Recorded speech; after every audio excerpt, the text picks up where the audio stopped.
What's up, everybody? What's up, MGTOW? So people who argue for male disposability are committing a naturalistic fallacy in the context of modern society. I think that people who make the sperm cheap, eggs expensive argument are slightly confusing their worship of the golden V with reality, and since this argument is often made by more right-leaning people to justify men working dangerous jobs, going to war, and having to take the brunt of child payment, let's explore it a little further.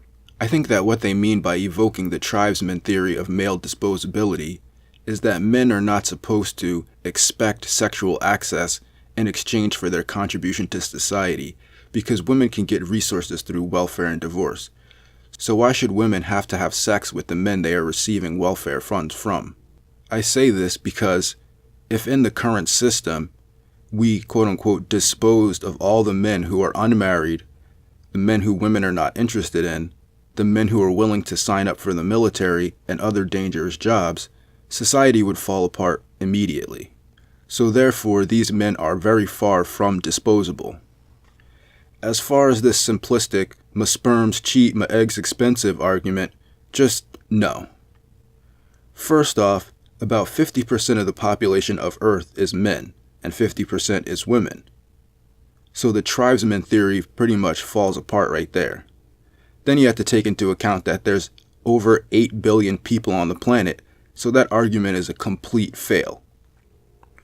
On top of that, when was the last time you heard of a man taking a woman's egg, putting it in a surrogate, bringing the baby to term, and then the woman who had her egg jacked has to pay the man for 18 years or so? From what I see, evidenced by the Janet Jackson divorce, sperm can be valued at about $500 million plus, but yet at the same time an entire surrogacy costs at max about $50,000, and the woman is never going to be expected to pay regularly for the following 18 years. It's really disappointing hearing right-leaning men making these kind of arguments, and then in the next breath claiming that the West is in decline for lack of birth rates.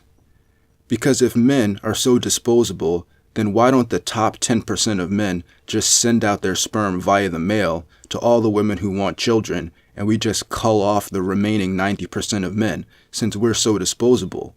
And of course, my sperm cheap and my eggs expensive.